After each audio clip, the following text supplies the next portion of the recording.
नमस्कार, times of Swaraj में आप सबों का स्वागत है और मैं हूं संतोष सिंह। और आज हम टाइम्स ऑफ स्वराज में बात कर रहे हैं कि नीतीश कुमार की हैसियत नहीं है कि राजद के कोटे के जो मंत्री थे, इनके विभाग के की जांच की वो बात कर रहे हैं, वो जांच करा ले। क्योंकि उन तमाम विभाग के जो प्रधान सचिव हैं, प्रत्यय अमृत सहित, सारे के सारे नीतीश के दुलारे हैं और बिना मतलब उनके सहमति के मंत्री कोई ऐसा काम कर ही नहीं सकता है जिससे उनके कार्यों की समीक्षा हो और उन पर एफआईआर दर्ज हो। समझ गए ना? इस गेम को समझिए। जितना हल्ला कर रहे हैं कि हम जांच कराएंगे, हम क्या कहते हैं, लोग लूटने का काम किया, ये सिर्फ परसेप्शन बनाने की कोशिश कर रहे हैं कि हम क्यों राजद को छोड़े। क्योंकि इस बार इनके पास कोई विकल्प नहीं है। 17 महीना दोनों साथ थे ना, भ्रष्टाचार हो रहा था, लूट हो रहा था, प्रधान सचिव सब तो इन्हीं का था। एगो के पाठक के सहारे कंट्रोल किए हुए थे तो वो चीजें आपको दिख रहा था। क्यों? कि वो पब्लिक डोमेन का काम है।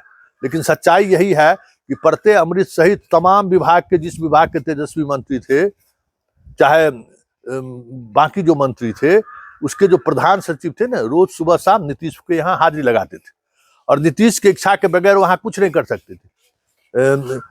भूमि सुधार मंत्रालय मंत्री में ट्रांसफर पोस्टिंग में गड़बड़ी किए, रद्द हुआ ना, सब रद्द किए, अपने खुद ट्रांसफर पोस्टिंग किए। तो कि वो हुआ भी होगा तो बिना इनके प्रधान सचिव की सहमति का नहीं हुआ होगा, और प्रधान सचिव की सहमति से हुआ होगा तो नीतीश कुमार का तो जांच करने को तो छोड़ दीजिए, एक कदम आगे नहीं बढ़ेगा चीजें। क्योंकि इनको पता है इनका जो प्राण आत्मा है ना, रावण की तरह जो है, नाभि में नहीं बसता है इनका सब जितना आईएएस अधिकारी है ना, उसमें बसता है।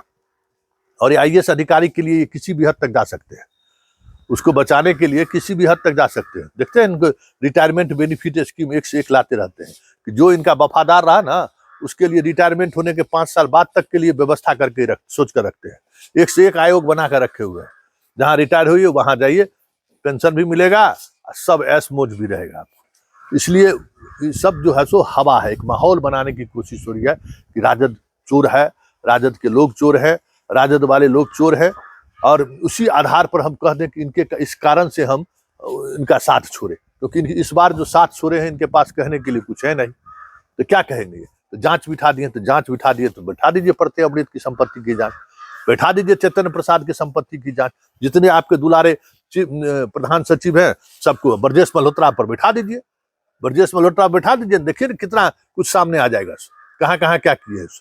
वो तो घोषित आदमी है, उन सब लोगों पर जांच बिठा दीजिए, देखिए सब कुछ सामने आ जाएगा। और वाकई में अगर ये काम नीतीश कुमार जी कर दिए तो बिहार का भले होगा। क्योंकि बहुत कुछ लूट लाट के लोग सिंगापुर से लेके मालदीव तक इन्वेस्ट कर दिए हैं, तो वो चीजें तो सामने आएंगी ना। और कहा तो यही जाता है कि इन्हीं रैकेट को बचाने की वजह से को लेकर जिसकी खबर हम लगातार चलाए थे कि यही आईएएस लॉबी जो है, जिस पर ईडी करना शुरू कर दिया था, मतलब ईडी अपने तरीके से घेराबंदी शुरू कर दिया था, इसीलिए ये भागकर इधर आए। कहा तो ये भी जा रहा है क्योंकि मंत्री की जांच तो ईडी शुरू कर ही दिया था ना भाई। विजय चौधरी के साले के यहाँ रेड हुआ था, जल संसाधन मंत्रालय का सबसे ज्यादा ठिका जो है उन्हीं लोगों के पास गया था, तो जांच तो शुरू हो गया था ना।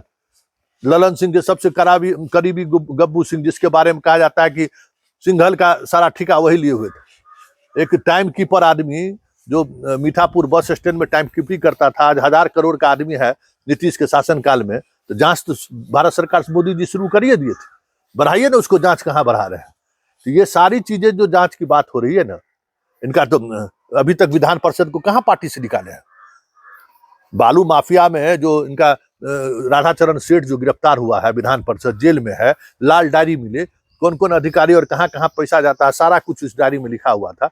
काहे ने जांच करा रहे, इतना ही ईमानदारी की बात है तो। और अभी तक राधाचरण सेठ को पार्टी से तक से नहीं निकाले हैं, समझ गए। तो ये नैरेटिव सेट कर रहे हैं कि भाई राजद की जांच कुछ नहीं होना है, जांच उसी तरीके से एक आईवास है। क्योंकि नियत अगर रहता तो इस वजह से गठबंधन नहीं तोड़ते। गठबंधन तोड़ने को लेकर जो चर्चा हो रही है, उसमें एक प्रमुख कारण ईडी और सीबीआई भी है।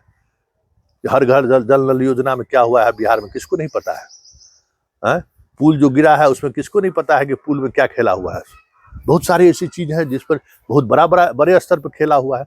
इसलिए ये खेला की बात जो सामने आ रही है ना, वो सिर्फ इसलिए सामने आ रही है कि इन चीजों को समझिए कि जनता के बीच जाएंगे तो कहेंगे क्या कि क्यों हम महागठबंधन को छोड़े, तो कहेंगे कि भाई 17 महीना के लिए इन लोगों को बनाया, सारा विभाग लूट लिया, और कुछ चीजें को दिखाएंगे। अपना पार्टी अभी नहीं संभाल पा रहे हैं, गोपाल मंडल से लेकर सब लोग बयान दे रहा है, मंत्रिमंडल विस्तार कर देना, देखिए 10 दिन में क्या स्थिति होती है इनकी। तो कहते हैं भाई आर्थिक अपराध इकाई जांच कीजिए, हमारा विधायक सबको 10-10 करोड़ में खरीद रहा था। आपके विधायक को कौन खरीदेगा? जदयू और भाजपा के विधायक को आज की तारीख में कौन, किसकी ताकत है जो खरीद लेगा भाई, जब आप बीजेपी के साथ? तो खेल वो नहीं है, खेल वही है, बस परसेप्शन हमको बना कर रखना है कि लालू का परिवार चोर है, हम ईमानदार का राजा हरिश्चंद्र है।